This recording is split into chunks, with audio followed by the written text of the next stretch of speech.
अस्सलामुअलैकुम स्टूडेंट्स, उम्मीद है आप सब के सब खैरियत से होंगे। Class 9 mathematics video learning series की एक और वीडियो के साथ आपके सामने हाजिर हूं। मेरा नाम अरसलान शेख है और मैं आपका मैथ्स टीचर हूं। चैप्टर जो हम स्टार्ट कर रहे हैं आज वो है line bisectors and angle bisectors, और हम इनकी प्रॉपर्टीज के बारे में पढ़ेंगे। चलें जी, जो एसलोस आज मैं स्टार्ट करूंगा वो आपके सामने रीड कर लेता हूं। एसलोज आपके पास है any point on right bisector of a line segment is equal distance from its and point. अब इसका मतलब क्या है जल्दी से आपको एक्सप्लेन करेंगे विथ जियोलजेब्रा। यस, अगर आप मेरी वीडियोस फॉलो कर रहे हैं तो मैं एक्सप्लोर कर रहा हूं एसलोस को, ताकि आप बेहतर से बेहतर अंडरस्टैंडिंग कर सकें। इसी से लिंक करता हुआ एसलोस, any point equal distance from the end point of a line segment is on a right bisector of it. Yes, एसोलोस क्वाइट कंफ्यूजिंग, पता नहीं है क्या कह रहे हैं। चलें, इसको जब एक्सप्लोर करेंगे तो इसकी एक एक बात को समझेंगे। ओके, जल्दी से मैं एक लाइन सेगमेंट आपके साथ बना रहा हूं और एक परपेंडिकुलर बाइसेक्टर मैंने आपके लिए यहां पर बना दिया है। अब ये परपेंडिकुलर बाइसेक्टर क्या होता है इसमें तफसील से बात करेंगे, ये क्या चीज होती है। अच्छा जी, ये परपेंडिकुलर बाइसेक्टर जनाब आपके पास क्या होता है, इसके पास ये खासियत होती है कि ये जो परपेंडिकुलर बाइसेक्टर होता है ये किसी एक लाइन पर अगर ये आपके पास बने तो जो मीटिंग पॉइंट होता है उस पर 90 का एंगल बनाता है, और उस लाइन को, लाइन सेगमेंट को, ये लाइन सेगमेंट है, उसको दो इक्वल पार्ट्स में तोड़ देता है। आप देख सकते हैं ए से लेकर सी तक 6.5 है और सी से लेकर बी तक भी क्या है, 6.5। जब भी परपेंडिकुलर बाइसेक्टर या राइट बाइसेक्टर का वर्ड सुनेंगे तो हमेशा ध्यान में रखिएगा, अगर किसी लाइन सेगमेंट पे ये बना है तो इसने दो काम कर चुका है। ये पहला काम क्या है, इसने 90 का एंगल बना लिया होगा उनके मीटिंग पॉइंट पे, और दूसरा उसने उस लाइन सेगमेंट को दो इक्वल पार्ट्स में तोड़ दिया होगा और ये सी मिड पॉइंट आपके पास होगा। आई होप राइट बाइसेक्टर और परपेंडिकुलर बाइसेक्टर के बारे में आपको बिल्कुल पता चल गया है। तो नेक्स्ट, अब इससे फायदा क्या हुआ, ये स्टेटमेंट क्या कह रहा है, अभी भी कंफ्यूजन, चलें जी करके देखते हैं। फिर मैं क्या करूंगा, इस राइट बाइसेक्टर पे कोई भी एक पॉइंट ले लूंगा, जैसे मैंने डी पॉइंट लिया, और मैं लाइन सेगमेंट के एंड पॉइंट से उसको कनेक्ट करूंगा। और इंटरेस्टिंगली जब मैं उसको कनेक्ट करूंगा तो ए से डी का डिस्टेंस और बी से डी का डिस्टेंस एग्जैक्टली बराबर आएगा, एग्जैक्टली बराबर। और यही तो एसलोस कह रहा था। एसलोस क्या कह रहा था, एसलोस कह रहा था आपके पास any point on right bisector, अगर मैं कोई राइट बाइसेक्टर, ये जो लाइन मैंने बनाई थी राइट बाइसेक्टर, इस पे कोई भी पॉइंट लूंगा जो मैंने डी लिया था, of a line segment is equal distance from its and point. तो भाई अगर मैं कोई भी पॉइंट राइट बाइसेक्टर पे ले लूं, जैसे कि मैंने डी लिया, तो ये इक्वल डिस्टेंस मतलब बराबर डिस्टेंस होगा जो लाइन सेगमेंट है उसके एंड पॉइंट से। आप देख सकते हैं ए और बी इसका एंड पॉइंट है। उम्मीद करता हूं ये स्टेटमेंट समझ आ गया होगा, पर मैंने एक ही पॉइंट लिया है, मैं और पॉइंट नहीं ले सकता हूं। भाई ले सकता हूं, देखें ये मैंने ई एक और पॉइंट लिया राइट बाइसेक्टर पे और मैंने इसको कंबाइन किया जस्ट वेरिफिकेशन के लिए। मैंने इसको कंबाइन किया लाइन सेगमेंट के एंड पॉइंट से, ए और बी से, और जब मैंने देखा तो ये एग्जैक्टली बराबर हैं, यानी ये भी बराबर। That's nice, that's nice. एक और पॉइंट ले लेता हूं यार, नीचे भी ले लेता हूं, क्या पता ये नीचे वाले भी होना तो चाहिए, ऑफ कोर्स होना चाहिए, क्योंकि राइट बाइसेक्टर पे कहीं भी पॉइंट ले सकते हो, तो वो एग्जैक्टली आपके पास इसका डिस्टेंस बराबर आना चाहिए। तो ए से एफ का डिस्टेंस बराबर होगा एफ से बी के डिस्टेंस के। उम्मीद करता हूं आपको ये वाला एसलो समझ आ गया होगा। चलें जी, अब इसका रिवर्स एसलो समझते हैं। कहता है any point on equal distance from the end point of a line segment is on the right bisector, यानी कि अगर कोई भी पॉइंट राइट बाइसेक्टर पे हो और वो इक्वल डिस्टेंस हो लाइन सेगमेंट के एंड पॉइंट से, तो ये जिस लाइन पर होगा उसका नाम होगा राइट बाइसेक्टर। उल्टा उल्टा उल्टा, आपके पास उल्टा बोल रहा है, यानी अगर ये इक्वल डिस्टेंस होगा एंड पॉइंट से तो राइट बाइसेक्टर, अगर मैं राइट बाइसेक्टर बनाऊंगा और किसी भी पॉइंट का राइट बाइसेक्टर से लाइन सेगमेंट के एंड पॉइंट से उसका डिस्टेंस लूंगा तो वो बराबर होगा। उम्मीद करता हूं दोस्तों आपको ये वाली बात बिल्कुल समझ आ गई होगी, और यही बातें मैंने इस थ्योरी में भी दी है और मैंने एक्सप्लेन करने की कोशिश की है। ये लाइन है एम जो आपके पास क्या है 90 का एंगल बना रही है, और इस लाइन बी सी को दो इक्वल पार्ट्स में तोड़ रही है, यानी बी से डी और डी से सी आपके पास बराबर है, बी डी आपका मिड पॉइंट है। तो इस लाइन को मैं कहूंगा परपेंडिकुलर बाइसेक्टर या राइट बाइसेक्टर, मगर ये लाइन सिर्फ 90 का एंगल बनाए तो मैं इसको सिर्फ एल्टीट्यूड कहूंगा, क्योंकि ये दो इक्वल पार्ट्स में नहीं तोड़ रहा। तो ये एल्टीट्यूड यानी परपेंडिकुलर बाइसेक्टर में और एल्टीट्यूड में वाज़ेह फर्क है। उम्मीद करता हूं दोस्तों आपको ये बात भी समझ आ गई होगी। ओके, कहता है if a point is on a perpendicular bisector, जैसे यही स्टेटमेंट वापस, अगर ये लाइन एल है, ये परपेंडिकुलर बाइसेक्टर है, दो इक्वल पार्ट्स में तोड़ रही है, 90 का एंगल बना रही है, तो ए से एक्स और एक्स से बी बराबर होगा, यही मैंने आपको बताया। और अगर एक कोई लाइन है जिसमें मैं कोई एक पॉइंट लेता हूँ और लाइन सेगमेंट से वो इक्वल डिस्टेंस है, तो इसका मतलब होगा कि ये लाइन जो है वो परपेंडिकुलर बाइसेक्टर है, यानी 90 का एंगल बनाएगी और लाइन सेगमेंट को दो इक्वल पार्ट्स में तोड़ेगी। उम्मीद करता हूं दोस्तों आपको ये बात समझ आ गई होगी। चलें जी जल्दी जल्दी अब इसको अप्लाई करने की कोशिश करते हैं और डिफरेंट डिफरेंट चीजों में इसको अप्लाई करते हैं। लिखने का स्टाइल सीखिए, बहुत बहुत बहुत जरूरी है। चले देखते हैं पहले वाला। अगर मैं देखूं ये लाइन क्या कर रही है, ये लाइन सेगमेंट डी ई को पे 90 का एंगल बना रही है।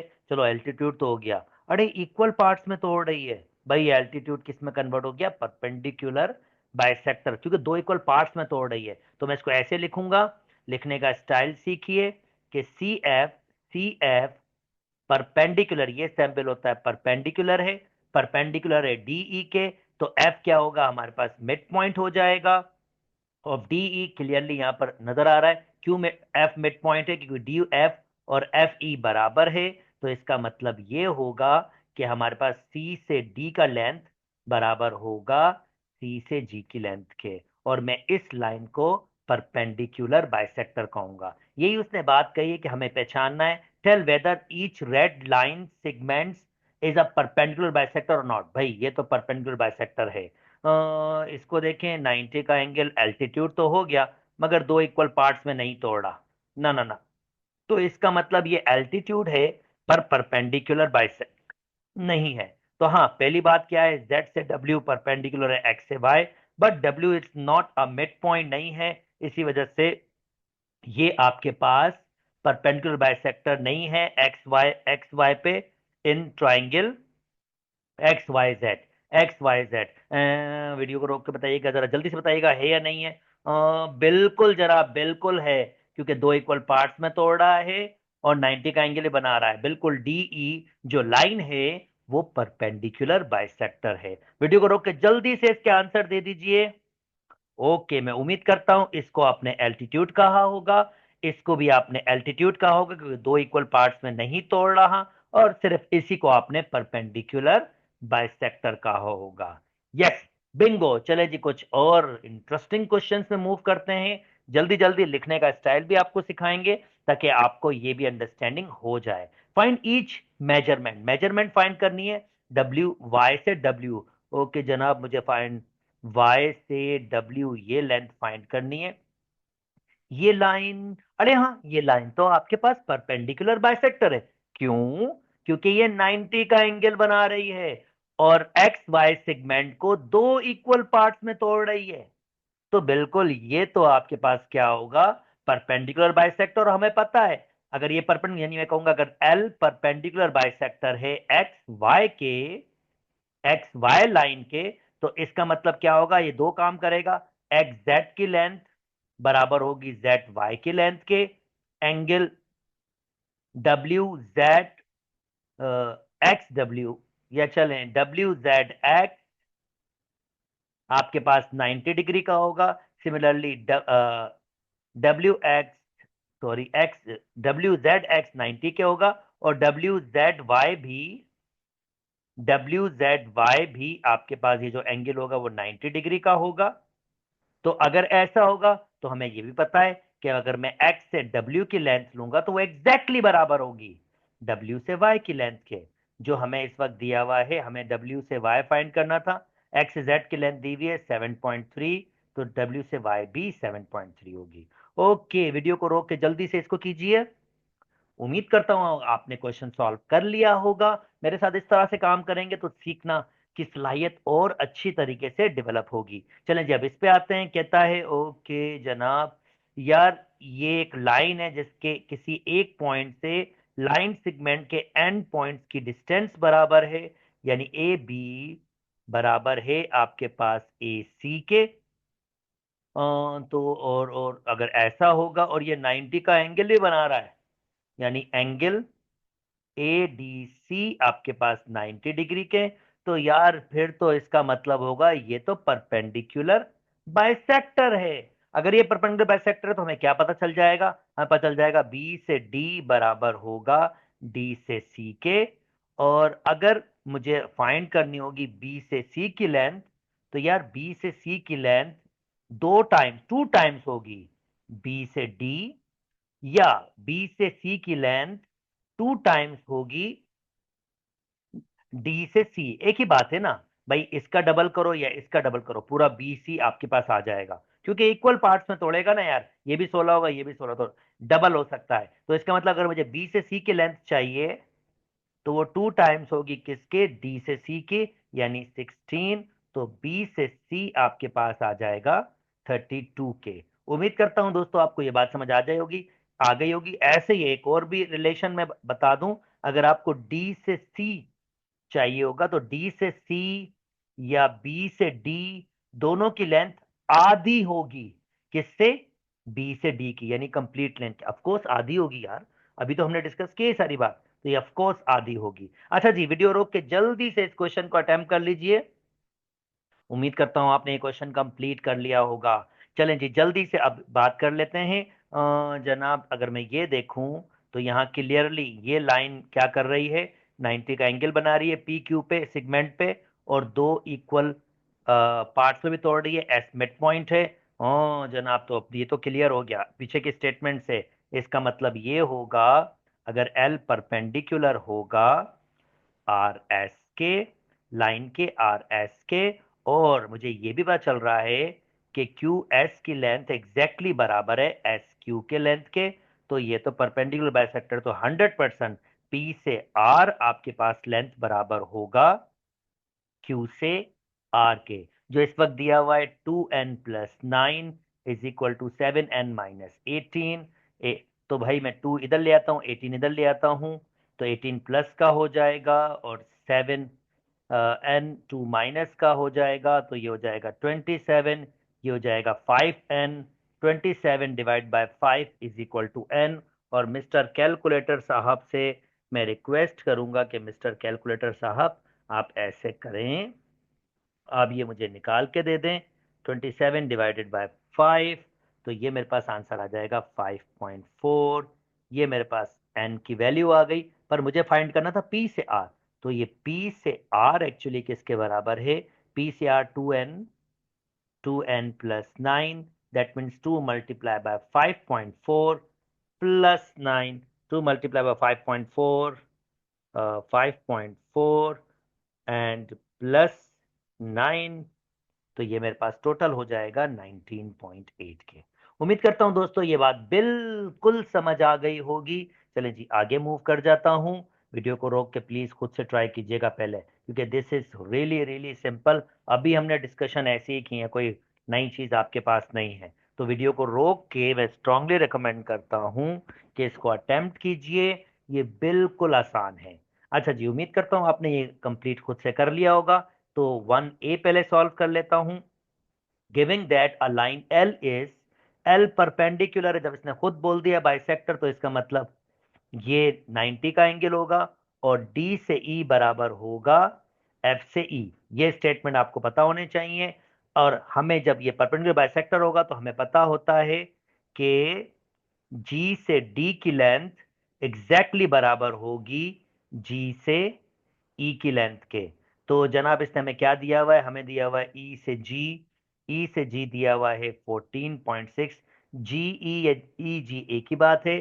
तो ऑफ कोर्स अगर ये 14.6 है तो डी से जी भी आपके पास क्या होगा, 14.6। उम्मीद करता हूं ये वाली बात समझ आ गई होगी। चलें जी, जल्दी जल्दी जल्दी दूसरा वाला आप खुद से ही करेंगे क्योंकि ये बिल्कुल इजी है और आई डोंट थिंक सो आपको डिफिकल्टी होगी। अभी थोड़ी देर पहले मैंने ऐसी ही बात की थी। अच्छा जी, नाउ नेक्स्ट चलते हैं। नेक्स्ट थोड़ा सा अलजेब्रिकल क्वेश्चन पे आते हैं जल्दी से। सेकंड और थर्ड, सेकंड और थर्ड आप खुद से अटेम्प्ट करेंगे। उम्मीद करता हूं आपको बिल्कुल भी डिफिकल्टी नहीं होगी। मैं डायरेक्टली फोर्थ पे मूव कर रहा हूं और फोर्थ जो अलजबरा है, अलजेब्रिकल क्वेश्चन है, उसको सॉल्व कर लेता हूं। थ्री, टू से थ्री, टू और थ्री आप खुद से करेंगे, बिल्कुल बेसिक। हमने ये पीछे बिल्कुल एज इट इज ऐसे ही क्वेश्चन किए हैं। Giving that M is a perpendicular bisector कह दिया इसने, इसका मतलब ये इसके बराबर होगा और ये लेंथ बराबर होगी इस लेंथ के। तो जनाब कह रहा है क्यू से एस, क्यू से एस, हमें पता है भाई क्यू से एस बराबर होगी पी से एस के, क्योंकि ये जो एम है ये परपेंडिकुलर है किसके, आपके पास टी एस के, और इसने खुद कहा है परपेंडिकुलर बाइसेक्टर है। तो और ये जो पी टी होगी ये कॉन्ग्रेंट होगा टी क्यू के, इसी वजह से ये दोनों बराबर होंगे आपके पास। तो जनाब पी से एस हमें दिया हुआ है 4a के बराबर और Q से S दिया हुआ है 2a प्लस 26 के, ये बराबर हो गया। तो 2a को उधर ले जाता हूं, 26 बराबर हो जाएगा 4a minus 26, sorry minus 2a के, मैं 2a को वहां ले जाता हूं तो ये 26 बराबर हो जाएगा 2a के, और फिर 26 divided by 2 is equal to a. Cancel out, a की वैल्यू आ रही है हमारे पास 13, पर हमें क्या चाहिए, क्यू से एस, क्यू से एस। तो क्यू से एस जो हमें दिया हुआ है वो 2a प्लस 26 है। तो 2 times 13 plus 26, 26 plus 26 that means 50 आपके पास 2 हो जाएगा। उम्मीद करता हूं दोस्तों ये वाली बात भी बिल्कुल समझ आ गई होगी। तो चलें जी, एक दो क्वेश्चन और देख लेते हैं, इसके कुछ एंगल्स पर बात देख लेते हैं। अगर एंगल्स की, यस ये वाला एंगल्स पर डिस्कस कर रहा है तो ये वाला 12 आप खुद से करेंगे क्योंकि इसमें एंगल के डिस्कशन नहीं है। मैं कुछ एंगल्स वाले क्वेश्चन दिए हुए हूं तो इसमें भी क्या करना है, नहीं जी इसमें भी एंगल के डिस्कशन नहीं है और इसमें भी कोई एंगल की फॉर्मेशन नहीं है। As it is same to same जो भी मैंने पीछे क्वेश्चन किया है, सारे के सारे सेम टू सेम है। आप जब 12 स्टार्ट करेंगे, 13 स्टार्ट करेंगे, 14 तो आप खुद देख पाएंगे, ये तो हमने अभी डिस्कस किया है, एज इट इज हमने डिस्कस किया है। तो थोड़े से ट्रिकी क्वेश्चन, टाइम आपका सेव करते हुए थोड़े से ट्रिकी क्वेश्चंस कर लेता हूं। ये लास्ट दो क्वेश्चंस कर लेता हूं जो थोड़े ट्रिकी हैं आपके पास। ओके, कहता है P Q is a perpendicular bisector of S T. तो पी क्यू, ये जो पी क्यू है परपेंडिकुलर बाइसेक्टर है, यानी 90 का एंगल बनाया है एस टी का। तो एस टी को दो इक्वल पार्ट्स में तोड़ दिया होगा इसने। और हमें पता है अगर ये परपेंडिकुलर बाइसेक्टर और परपेंडिकुलर बाइसेक्टर पे कोई भी पॉइंट्स होंगे जैसे कि P, तो ये लेंथ इस लेंथ के बराबर होगा। और जैसे कि परपेंडिकुलर बाइसेक्टर में एक और पॉइंट है Q, तो ये लेंथ ऑफ कोर्स इस लेंथ के बराबर होगी। तो मैं कहूंगा क्योंकि पी क्यू परपेंडिकुलर परपेंडिकुलर है एस टी के और बाइसेक्टर भी है। बाइसेक्टर मतलब एस, अगर मैं इसको एक पॉइंट देना चाहूं ना हम, तो ए दे देता हूं। एस ए की लेंथ एग्जैक्टली बराबर है ए टी के। तो हमें पता है अब यहां पर दो चीजें होंगी, पी एस बराबर होगा पी टी के, पहला ये होगा। सिमिलरली हमारे पास क्यू एस बराबर होगा क्यू टी के, क्योंकि परपेंडिकुलर बाइसेक्टर पे दो पॉइंट्स दिए हुए हैं। तो दोनों निकाल लेते हैं, एम और एन की वैल्यू निकाल लेते हैं। तो जनाब ये आपके पास होगा, पहले वाला सॉल्व कर लेता हूं। 3m, 3m प्लस 9 बराबर होगा 5m माइनस 13 के। तो ऐसा करता हूं, 3m को यहां ले आता हूं, 13 को वहां, क्योंकि मुझे m की वैल्यू पॉजिटिव करनी है ना, इसलिए मैं ऐसा करता हूं छोटे m को बड़े m के पास लेके चला जाता हूं ताकि जब मैं माइनस भी करूं तो पॉजिटिव वैल्यू आए। तो ये हो जाएगा आपके पास 20, बल्कि 22 हो जाएगा। 22 इज इक्वल टू 5 में से 3, 2m। तो जनाब m की वैल्यू हमारे पास आ गई 11। सिमिलरली यहां पर अगर मैं देखूंगा तो इसको सॉल्व करूंगा तो 6n-3 बराबर हो जाएगा 4n+14 के। तो जनाब 4 को इधर ले आता हूं। 6n-4n is equal to 14+3। तो जनाब ये हो जाएगा 2n is equal to I think 17। और n की वैल्यू हो जाएगी 17/2। चाहे तो आप पॉइंट्स पे भी ले जा सकते हैं। ये आपका आंसर है। उम्मीद करता हूं दोस्तों ये वाली बात भी समझ आ गई होगी। चलें जी, एक लास्ट और एक टेक्निकल सा क्वेश्चन देख लेते हैं जो आपके पास इसने यहां पर दिया है। ओके, कहता है यूज अ डायग्राम ऑफ सॉफ शॉफेल boat and the following information to find the length of exercise. ये सारे क्वेश्चंस के आंसर देने हैं। कहता है के जेड, के से लेकर जेड तक। तो ये मैं लाइन एक्सटेंड ही कर देता हूं। के से लेकर जेड तक ये पूरा का पूरा आपके पास क्या है, परपेंडिकुलर बाइसेक्टर है of J N, J N. इसका मैं डिफरेंट डिफरेंट लाइन यूज कर लेता हूं ताकि आप डिफरेंशिएट कर सकें। इसका यानी ये इस लाइन सेगमेंट का भी परपेंडिकुलर बाइसेक्टर है, ये इस लाइन सेगमेंट का भी परपेंडिकुलर बाइसेक्टर है, और जनाब ये इस लाइन सेगमेंट का भी परपेंडिकुलर बाइसेक्टर है। इसने कहा J N, H M and J L. तो कहता है अब मुझे वैल्यूज बताएं यहां पर। तो जे से के बताना है। अब भाई क्योंकि ये इस ट्राइंगल का भी, इस साइड का भी परपेंडिकुलर बाइसेक्टर है, तो के से एल बराबर होगा के से जे। तो के से जे हमारे पास यहां होगा 38। अब मैं डायरेक्ट यहां पर वैल्यूज दे रहा हूं। उम्मीद यही है कि आपको डिफिकल्टी बिल्कुल बिल्कुल बिल्कुल नहीं हुई होगी। ओके, नेक्स्ट आपके पास जे से एन। अब मुझे जे से जी से, सॉरी, जी से मुझे फाइंड करना है एन, यानी इसकी लेंथ फाइंड करनी है। ऑफ कोर्स अगर जी से एन की लेंथ फाइंड करनी है तो जनाब ये दो हिस्सों में टूटा हुआ है, ये 36 है, तो ऑफ कोर्स ये भी 36 होगी। तो मैं कह सकता हूं जी से एन होगा 2 टाइम्स या तो जी से जेड या जेड से एन। तो इस वक्त जी से जेड दिया हुआ तो कहूंगा जी से जेड के 2 टाइम्स होगा। तो 2 × 36 72। तो जनाब इसका आंसर 72 होगा। एम से एल, एम से एल फाइंड करना है, एम से लेकर एल तक। अब ये वाला फाइंड करना है एम से एल तक। ओके, तो जनाब अब ये तो 36 है हमारे पास, ये हमें मिल गया। हमें ये पता है कि ये 24 के बराबर है। और अगर मैं इसको नोटिस कर सकूं, ये मिड सेगमेंट जो पिछले वाला थ्योरम है वो भी आपके पास लग सकता है। एम से एल जो मैंने पिछले चैप्टर में आपके पास एक्सप्लेन किया था, एम से लेकर मुझे फाइंड करना है एम से एल। ओके, अगर ये 24 है तो ऑफ कोर्स ये भी 24 होगा। अगर ये 12 है तो ऑफ कोर्स ये भी 12 लेंथ होगी, क्योंकि परपेंडिकुलर बाइसेक्टर है, दो इक्वल पार्ट्स में तोड़ता है। तो मुझे एम से एल ये फाइंड करना है। और मुझे इसके बारे में और क्या इंफॉर्मेशन दी गई है, अगर ये 36 है तो ऑफ कोर्स ये वाला भी 36 होना चाहिए आपके पास। जैसे ये जे से एल 36 है। एंड पॉइंट से तो डिस्कशन नहीं है, पर जो फिगर आपके पास बनी हुई है उसके हिसाब से ये जो मेरा एम से एल होगा ये बराबर होना चाहिए एच से जे।